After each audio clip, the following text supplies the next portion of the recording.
Hello, this is your host, Todd Lewis of the Praise of Folly podcast. Don't forget to like, share, and subscribe and hit the notification bell. Don't forget to follow me on Twitter, Telegram, and Facebook. I can be supported on Subscribestar, Buy Me a Coffee, and Locals. And also don't forget to check out my Substack.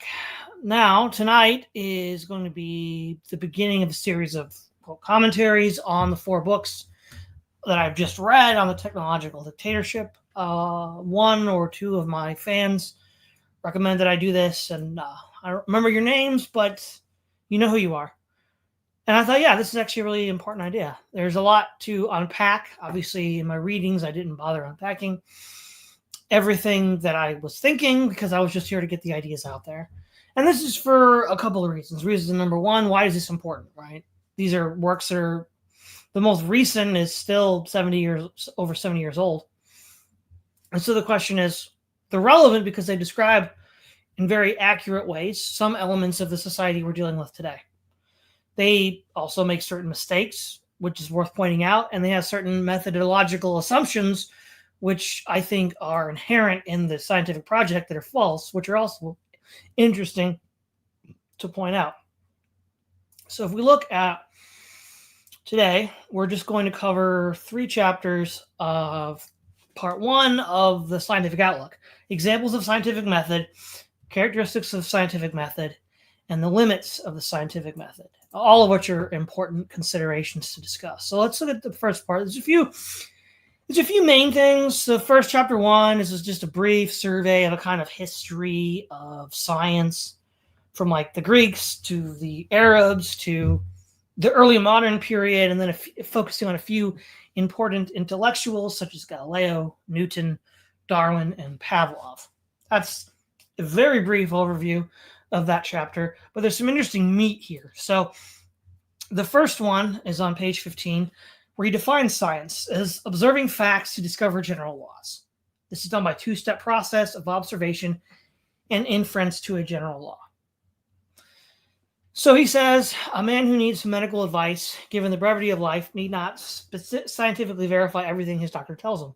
But his doctor, if he is to be a man of science, must have combed the literature and committed to a theory before he gives said advice. Now, given that those who've heard me go through the readings understands that Bertrand Russell does want us to live in a scientific society, but yet also admits at the outset that given that we have a limited amount of time on Earth, we can't all be scientists. The question then becomes, how can we actually have a scientific society? I'm assuming what he means by that is for every discrete issue we have to deal with, there's some scientific expert to consult, which,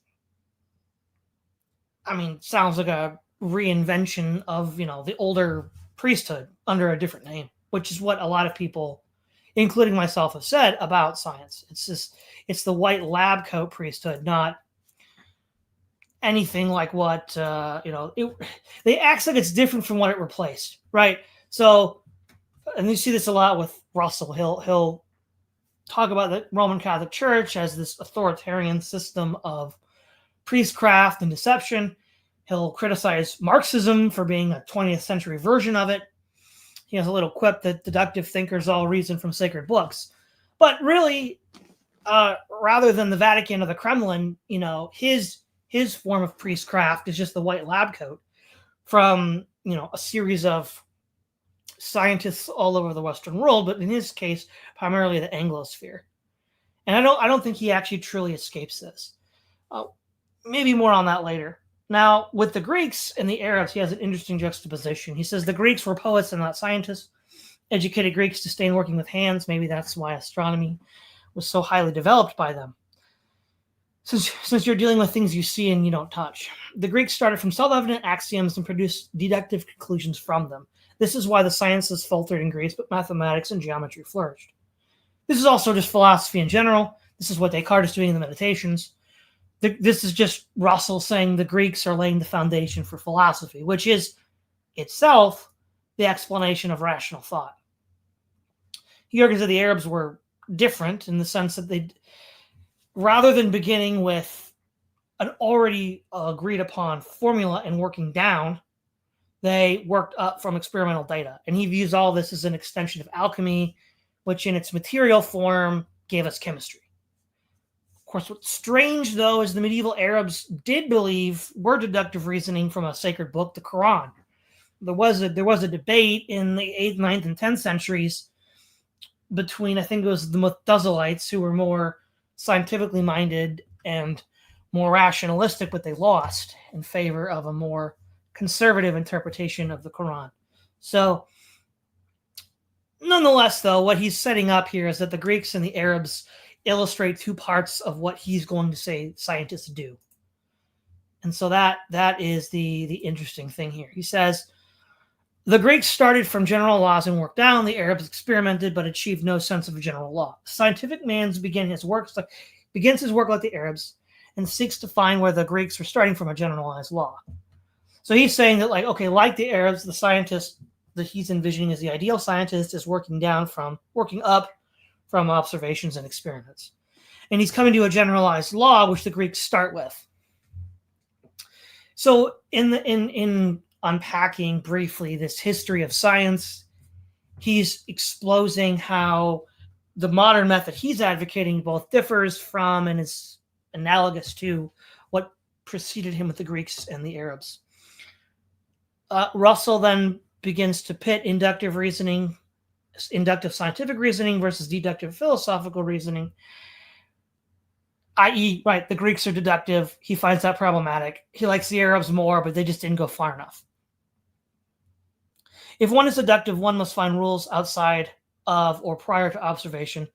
The scientific mind does the opposite. Deductive reasoning falls under skepticism. He then gives the account of Galileo and Newton, which are pretty standard fare for anybody that grew up with quote-unquote science literacy. He argues that the fanaticism that destroyed Galileo was of religion or the irrational impulses, and the irrational impulses that suppressed Newton were English nationalism, which allowed the French to get ahead in mathematics. The interesting thing about Darwin is how, at least in the 30s, Darwin's reputation wasn't considered very high, though those of us who've grown up in the last 30 years will see that as reversed. I think he's writing before the revolution in neo-Darwinism, so for him, especially because he mentions Mendelian genetics overthrew the Darwinian original theory that Darwin had of selection, that was kind of a low point, I guess, for Darwin. And then he spends a lot of time on Pavlov, which is probably the most interesting of the three that he discusses. He also mentions in the typical science literacy fashion that, Galileo and Newton and Darwin all challenged humanity's place in the universe.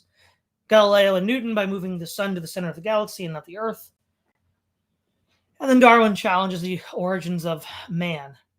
But, this is the sort of irony here, right? Because what is, when modern people engage with religious texts, whether it's the Quran, the Bible, the Torah, whatever, they're going to say that, this is just psychological projection of ancient or medieval peoples.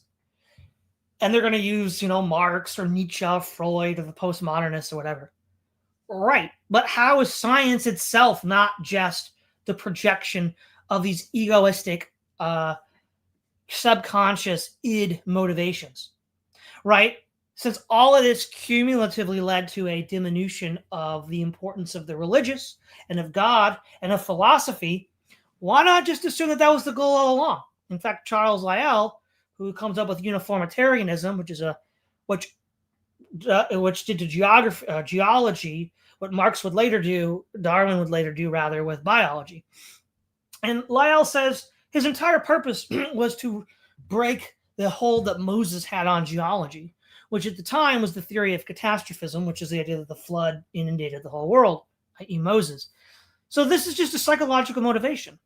So by the same deconstructionist methods that Russell is using to just dispense with Greek philosophy, with Islam or Christianity or whatever, his own method is blown up because he's clearly just talking about underlying psychological motives here.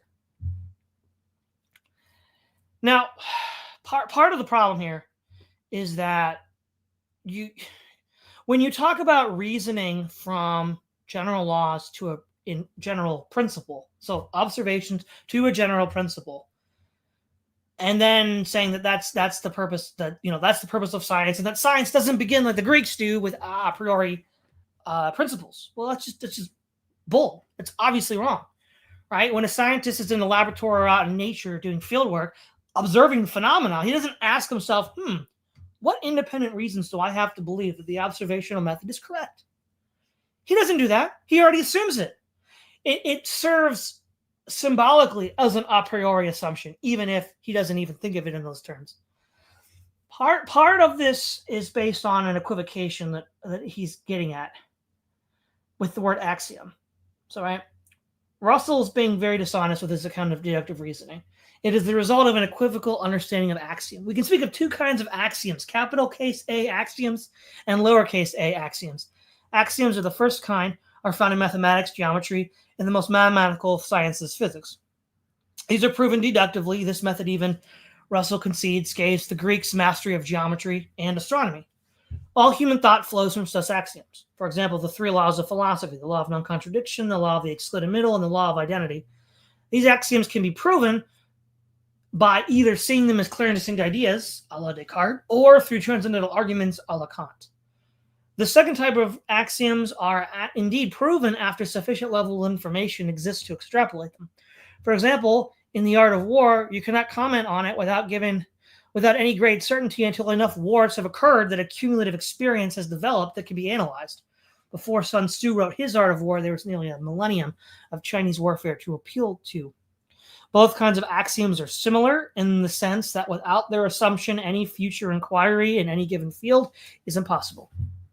Where they differ is that central A axioms are proven and assumed before rational thought, and lowercase a axioms are derived from experience.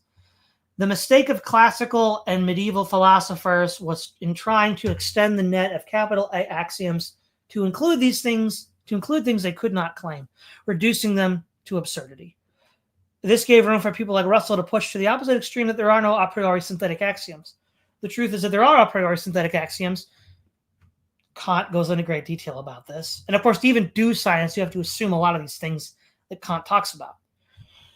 But they are small in number, and other fields of study must find relevant axioms within their own tradition through experience, but with the caveat that any experience they have cannot be seen as contradicting the higher axioms and must be reinterpreted to align with such truths. So for example, I've developed another video of the transcendental argument for the scientific method. So without going into all the detail, there are at least two things that a scientist has to assume before he does science.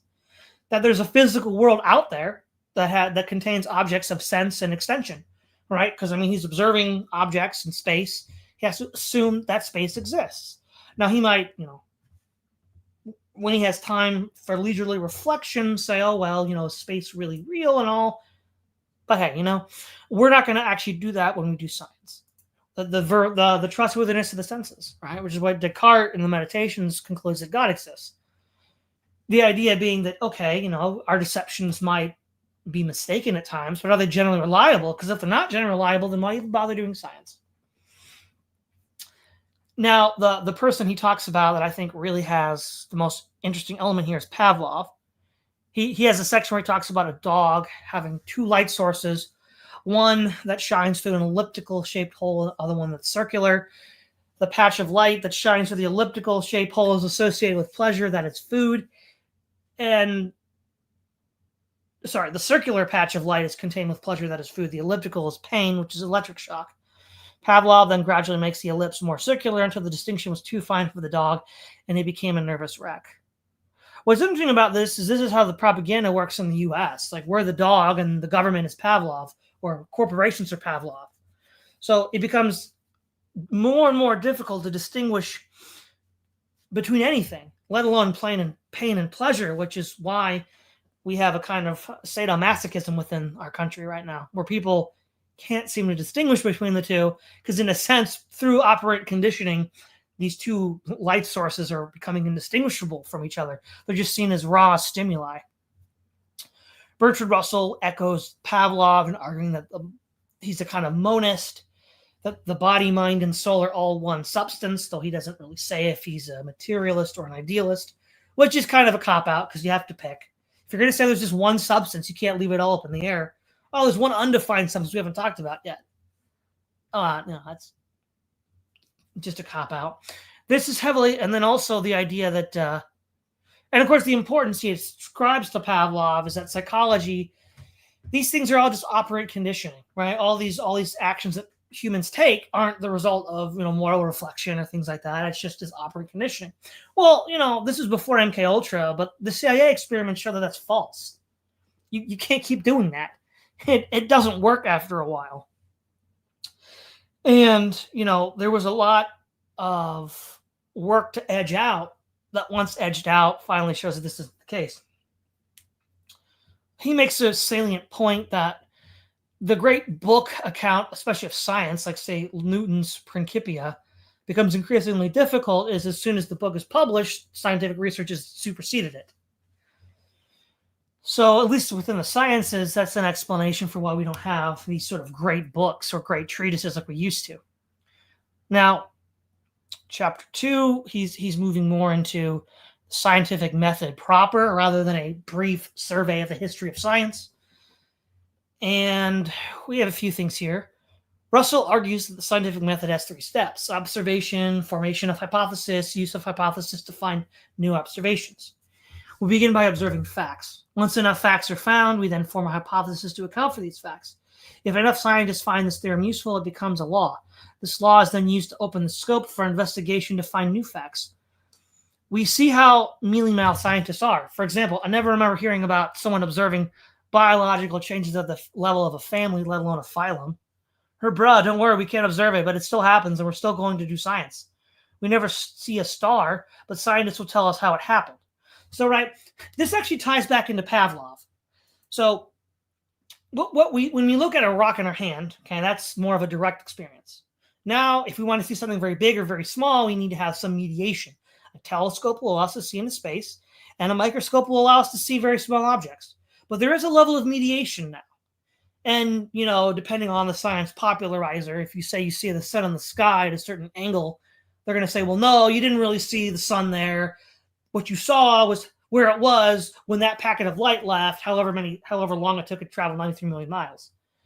And then with beyond mere speciation, any more elaborate extrapolation of Darwin into the idea of family and phyla and kingdom, which we never see those kinds of changes.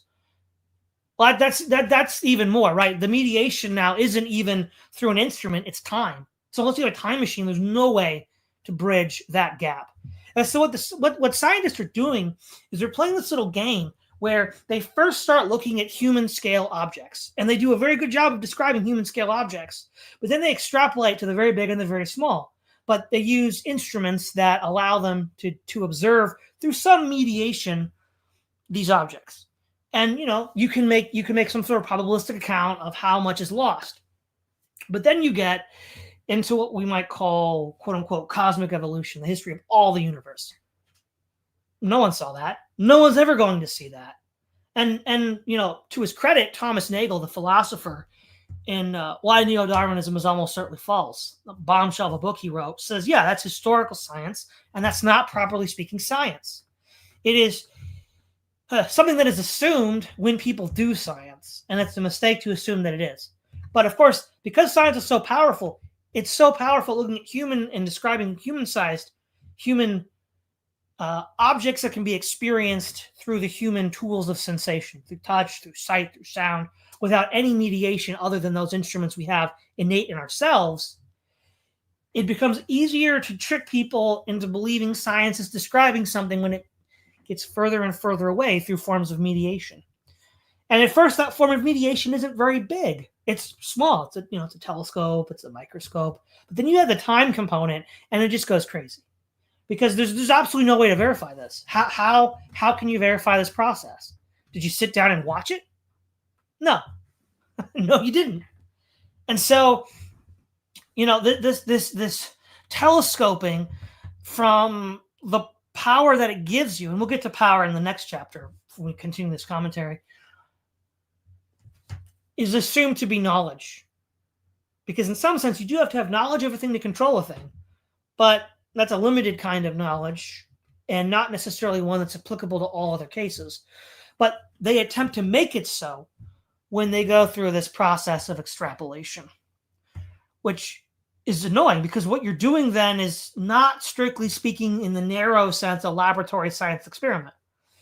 You may be applying certain principles which are aligned to some, because not all empirical reasoning is scientific, because you have to actually make observations. But if you can't make observations of things as they are, it's just, you're doing something else. And to call that science is, of course, very dishonest. No one saw a star born. How would you observe it? Even by the timetables they give you, it takes too long. You'd be dead before it was born. So, who's observing this? And how can this be science? Can you run the universe in a test control experiment and try again? Well, of course not. I mean, if you don't have test and control, you're not really doing science, because you have to be able to test and control what you're experimenting with. And again, they'll tell you this, right? Russell's telling you this, but then he starts playing with the sliding scale here. Science moves from general facts to general laws. Once a generalized law is found, one then reasons from it deductively to illustrate the experimental data. This, I guess, would be the Greek phase of reasoning. The textbook represents this stage of science in the laboratory, the previous inductive stage.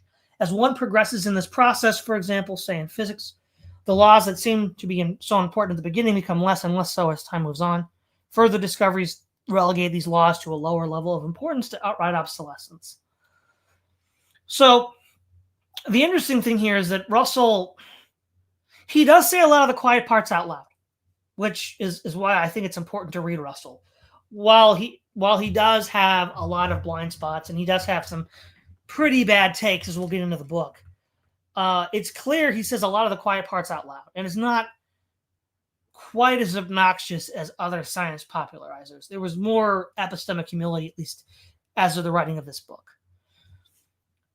Direct quote is characteristic of the advance of science that less and less is found to be datum and more found to be inference. Now, what's important is he says we start with datum because that's the observable facts. But if we're running an engine that starts with observable facts, aka datum, and we find out that more and more of what we know is an inference rather than datum, then we're not really gaining factual knowledge, because these inferences aren't, strictly speaking, facts. Scientific thought seeks to give power to the user through knowledge of it. Now, that's important, and we'll get to that in the next chapter. Direct quote, men who speak in this way have not grasped, the way he means is appealing to tradition, like, the church councils of the Bible or whatever.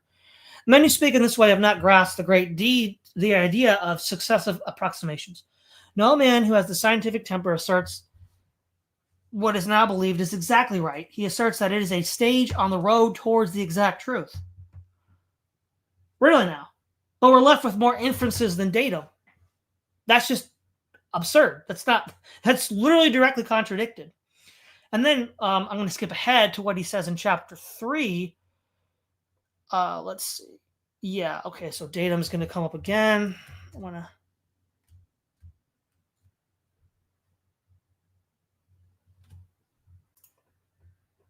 Oh, right. So in chapter 3, he talks about the limits of the scientific method, specifically the fact with Jones, which we'll get to. But the short one is, even if you have an inference which is generalized into a law from observed facts, and then we make future projections from that inference, does that give us enough information to actually run with? Russell says maybe not. In fact, almost certainly not. Well, if that's the case, then this whole nonsense about approximations of on the way to truth is just BS. It's just some bromide you have to believe to get up in the morning. It's this. There's like a bipolarity with scientists. On the one hand, we're seeking truth, we're self-correcting, we're eventually going to come to capital T truth. And then they're like, all of this is kind of really provisional and muddy and murky, and we might never actually get there. Well, those two statements cannot both be true. Which is it? Russell defines induction this way. If a certain hypothesis is true, then such and such facts will be observable. Now, these facts are observable, therefore, the hypothesis is probably true. Okay, that's his definition there. Now, again, as far as it goes, this is not objectionable. The problem is he's going to take it a lot further than it goes. Another direct quote: "The principle that causal laws can in this way be separated and then recombined is in some degree essential to the procedure of science. For it is impossible to take account of everything at once or to arrive at causal laws unless we can isolate them one at a time." So what I take this to mean is that eventually a complete picture for these assumptions will be created by a sort of shadow or cascade effect of inferences all combining to give us an accurate description of the world. Again, that's not going to happen because he says that we keep getting further and further away from data, not inferences. And furthermore, this also undercuts his argument against a priorism. Well, look, guys, we don't have a complete picture of the universe yet. Isolate them one at a time. Right. But then what do you assume as the constants? That's a priori. You have to assume those constants before you do the experiment. Otherwise, you don't have an experiment, which means you're back to where the Greeks were. It's just so mealy-mouthed. It's just so annoying. Oh, we don't do a priori synthetic. That's so silly. That's just what Greeks do. That's what Christians and religious fanatics and Marxists do. Well, that's what you do too. Because whatever you assume, because here's the thing that you're going to do. If you want to prove a scientific principle, you want to isolate just one thing, okay? That's going to be the thing that varies. Everything else in your experiment needs to be controlled, needs to be fixed. What are you going to choose? Those things that most illuminate and accentuate the thing you're trying to look at. Now, that doesn't necessarily mean you're being dishonest, but it does mean you're doing a little bit of massaging here, which, is a far cry from, this principled martyr for the truth. But, whatever, guys. Now, chapter 3 is where, he says a lot of the quiet parts out loud, and this is where Russell's to be commended. Even if, there's still room to criticize. He has basically 3 parts. The problem of induction, is it valid? Well, we'll get to that. History and geography are pre-scientific truths. They are presupposed before one does science. Yes, that's actually very broad-minded of Russell to say that. The further back in time you go, the more uncertain you are of the existence of past historical figures. See, he says that because he believes that even those they're pre-scientific, but when he talks about the probability of existing historical figures like Pythagoras and Romulus and Remus, he's still thinking scientifically or empirically. So there's a kind of like mixing of professions here. We seek historical figures to explain causal chains we are downstream from. So if we have a big event, we might need a big man to explain it, like say Napoleon or Caesar. Okay, Russell sees 3 limitations to the scientific method. 1 is induction. 2 is drawing inferences from what is experienced to what is not experienced. Even if we accept that 2 is sensible, the level of precision we attribute to the inference we cannot see might be greater than it truly is. So the first one, induction is fallacious. Induction is the fallacious argument of affirming the consequent. Affirming the consequent in a formal expression looks like if P then Q, Q therefore P. This is fallacious. For if I were to argue it is raining outside, it will be wet on the lawn. The lawn is indeed wet, therefore it was raining outside. Is rain the only explanation for a wet lawn? No. For example, the lawn might have been watered with sprinklers, or maybe a fire hydrant broke and inundated the lawn. Now then he says, Hume has trots out Hume, the Izot gap. Or sorry, not the Izot gap, that's for morality. The problem of the cue balls, where if you hit one of the billiard balls and it knocks another billiard ball, did you actually observe causality or just a constant conjunction? So he brings up Hume with the constant conjunction objection. And he says that nobody really answered Hume, but since that would destroy our foundation of scientific knowledge, we're going to leave him out. 1, that's really lame, because I can't deal with Hume, so we're not going to talk about him. 2, Hume was answered. Kant.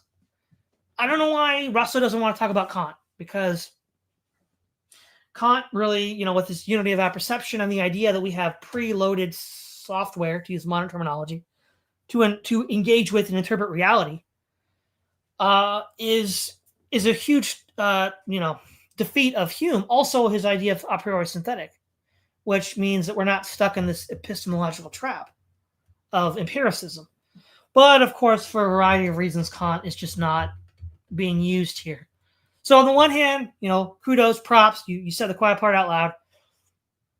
But then you kind of like punted with Hume. Now, the problem though becomes it's very difficult to see how science doesn't collapse in on itself. With either of these two concessions, Russell's either saying A, that the method is entirely fallacious, so therefore this gradual accumulation of precision nonsense goes out the window, or there's just no basis at all because of the constant conjunction, and Hume has just wrecked the entire scientific project. Not on good grounds here. Not on good grounds here. All right, Jones. Jones is worth a read. This is just really bad. We're going to have to read Jones here.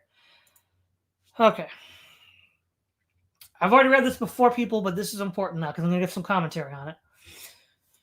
Inferences to what is not experienced. As we observed above, what is actually experienced is much less than one would naturally suppose. You may say, for example, that you see your friend, Mr. Jones, walking along the street. But this is to go far beyond what you have a right to say. You see a succession of colored patches traversing a stationary background. These patches, by means of a Pavlov conditioned reflex, bring into your mind the word Jones.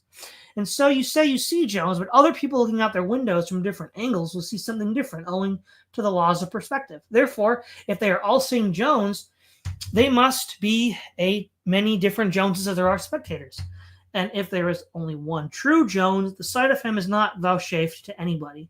If we assume for a moment the truth of the account which physics gives us, we shall explain what you call seeing Jones in some such terms as the following. Little packets of light called light quanta shoot out from the sun, and from these region where there are atoms of a certain kind composing Jones's face and hands and clothes. These atoms do not themselves exist, but merely a compendious way of alluding to possible occurrences. Some of the light quanta, when they reach Jones's atoms, upset their internal economy. This causes him to become sunburned and to manufacture vitamin D. Others are reflected, and some of that are reflected some into your eye. They are there cause a complicated disturbance of the rods and cones, which in turn sends a current along the optic nerve. When this current reaches the brain, it produces an event. The event which it produces is that which you call seeing Jones. As is evident from this account, the connection of seeing Jones with Jones is a remote, roundabout causal connection. Jones himself, meanwhile, remains wrapped in mystery. He may be thinking about his dinner, or about how his investments have gone to pieces, or about that umbrella he lost. These thoughts are Jones, but they are not what you see. To say that you see Jones is no more correct than it would be if a ball bounced off a wall in your garden and hit you to say that the wall had hit you. Indeed, the two cases are closely analogous. We do not therefore ever see what we think we see. Is there any reason to think that what we think we see exists, although we do not see it? Science has always prided itself on empirical and believing only what could be verified. Now, can you verify the occurrences in yourself you call seeing Jones? But you cannot verify Jones himself. You may hear sounds which you call Jones speaking to you. You may feel sensations of touch which you call Jones bumping into you. If he has not lately had a bath, you may have also had olfactory sensation of what you suppose him to be the source. If you have been impressed by this argument, you may address him as if you were at the other end of a telephone and say, "Are you there?" And you may subsequently hear the words, "Yes, you idiot, can't you see me?" But if you regard these as affording evidence that he is there, you have missed the point of the argument. The point is that Jones is a convenient hypothesis by means of which certain of your sensations can be collected into a bundle. But what remains makes them belong together is not their common hypothetical origin, but certain resemblances and causal affinities which they have to each other. They remain even if their common origin is mythical. When you see a man in the cinema, you know that he does not exist when he's off the stage, that you suppose that there was an original who did exist continually. But why should you make this supposition? Why should not Jones be like the man you see at the cinema?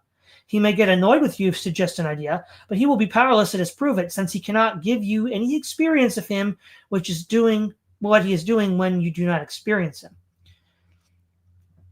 Two things here. First of all, he mentions very specifically collected into a bundle. That's Hume's bundle of impressions. Now, of course, Hume is answered by Kant, who comes up with a unity of apperception. Our mind, our consciousness, already has a built-in mechanism by which to organize these sense data.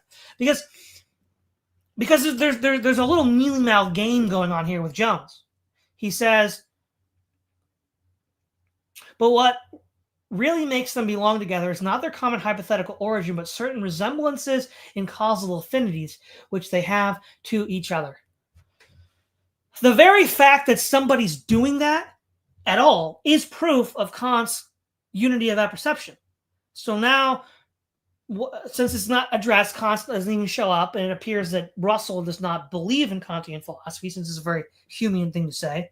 He's engaging in a self-performative contradiction. That mechanism can't happen. The other problem is we're all inundated with sense perceptions. What is the mechanism by which we see them as coming from a common origin? Again, that mechanism isn't accounted for. But then second of all, let's use the idea of Jones. Why can't we believe this? Or why is we not justified in believing this? Well, he gives you a really mundane example, which is stupid. Just a guy walking on the street. I mean, so let's say we have three different perspectives, three different observers. They all observe Jones, one from like two-story building, one at eye level, one, below eye level, who's working in the, digging up the street pavement on a work crew. And they all see three different the law of perspective, three different Joneses. Now, there might be like a meta Jones, which can explain all three observers' perspectives, but we're not going to actually have him. So you're not warranted in believing that? Well, that's just stupid. Imagine you're at Stalingrad and you're three German soldiers and you see a portion of what you believe to be Vasily Zaitsev. Now, not a single one of those German soldiers saw the real Vasily Zaitsev, according to Russell, but you'd have to be a fool to not realize you either better shoot that guy dead before he kills you or get out of Dodge, because he's one of the Soviet Union's best snipers. Like, of course you have grounds to do that. That's just stupid.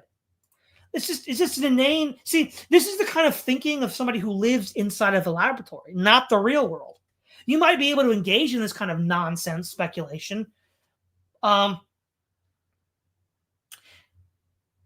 the other thing he says, Jones can't give you any reason to believe that he exists, even if you don't directly experience him. Again, that's stupid. He already talked about historical figures. Let's say Jones does something for you. The very fact that Jones did the thing for you, which affects you personally, even if it was 5, 10, 15 years ago, is grounds for believing Jones is real, even if you haven't seen him in the intervening 15 years. This is ridiculous. This is just, again, this is the equivalent of the angels dancing on the head of a pin that people like Russell would invoke to make fun of scholastics. And the other thing that he says here that's really powerful is that we can't, this problem of observation. So if we don't actually observe him, are we seeing the thing there? Well, this is the sliding scale of science, right? We start with Newton and Galileo, where we're dealing with human level stuff. Falling objects, leaves and animals, it's biology and, chemistry with different chemical mixtures.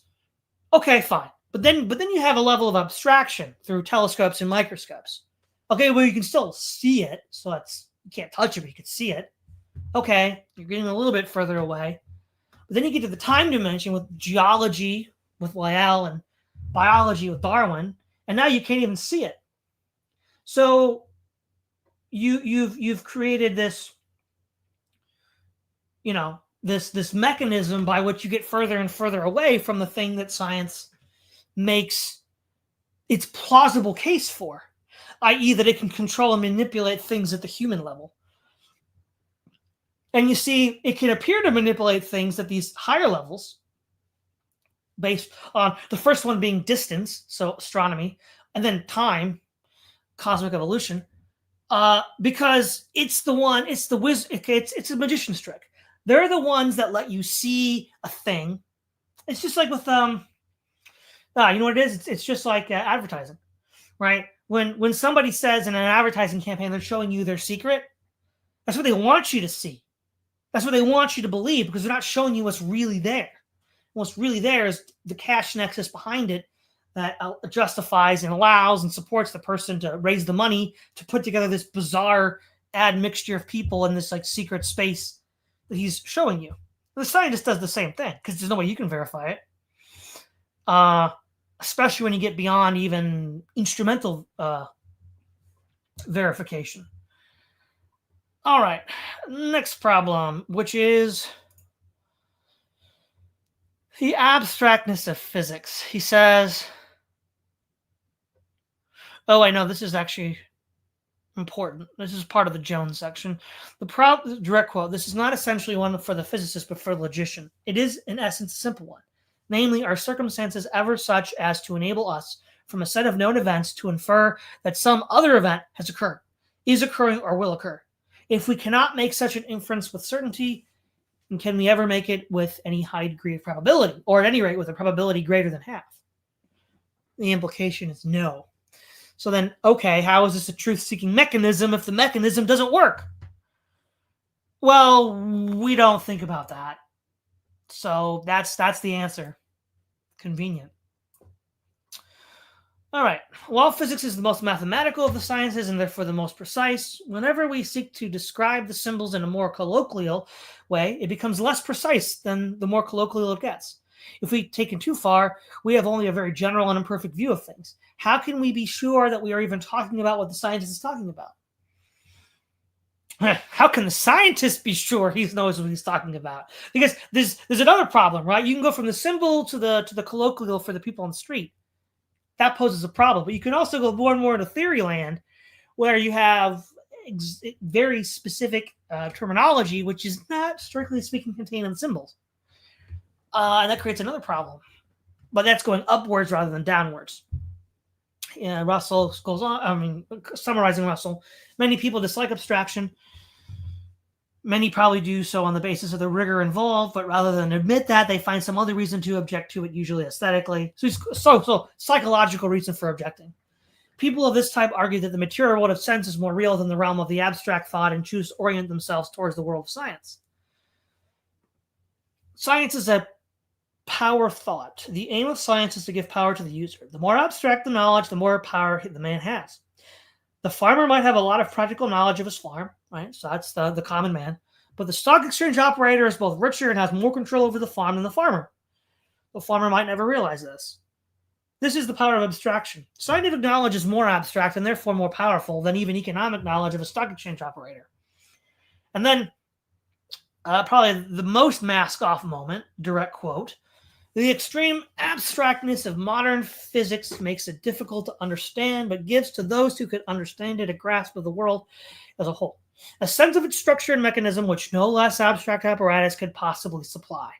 The power of using abstractions is the essence of intellect, and with every increase in abstraction, the intellect triumphs of science are enhanced. So power is the goal. So what I think you can actually tease out of these first three chapters is actually very important. Through his sort of science literacy, introduction to science, we realize that the real underlying motive, is a kind of psychological one, in that Galileo, Newton, and Pavlov all undermine a sort of Christian, monotheistic, Jewish or Arab view of the world. I mean, obviously Europe is going to be Christian, but all of that is completely undermined and junked by these scientists. For what purpose? To get power. Now, that's not to say that these four men did this to get power, but that's why their theories were successful. And as he says, it's not even a good way of discerning truth. We can't be sure that induction is a fallacious line of reasoning. We can't even be sure that once we have a generalized law, that what we deduce from it is even believable, and that the real purpose of this all is power. The triumph of science has nothing to do with getting us more and more knowledge. As he says, we can't even trust the mechanism to give us knowledge. It's to get power. And he sort of points out there's underlying psychological reasons to be free from the control of the church, which is what these other scientists were doing. So to tie it all up, I think that's how you can interpret and draw out a meaning from these first three chapters, which again, he said a lot of the quiet parts out loud. I give him credit for that. But of course, he holds to a lot of bromides. And then the question is, why are scientists bipolar? Well, because they're a bundle of impressions. Because they don't believe in a unified self. They're all human in the modern Western context. I mean, yeah, you could be a creationist scientist, but like Damadian, who invents the MRI machine, you don't get credit for it. So it doesn't select for guys like that. So there you go. And that's those are my thoughts on the big ideas, the important extrapolations from the first 3 chapters of the Scientific Outlook. I see we have Hashima Wan in the chat. Hello. D Reverend. Hello. Let's see. Oh, FunSmart joined. Hello, FunSmart. And then Corbin. Hello. Hello, North Sea. Record deepness. Actually, that's not Jones. That's just packets of light. You can never know if Jones is really there. Yeah, that's not really Vasily Zaitsev, guys. That's a packet of light. There's no way to know that there's a Soviet ace sniper stalking you. what kind of a stupid argument is that? It's just delusional.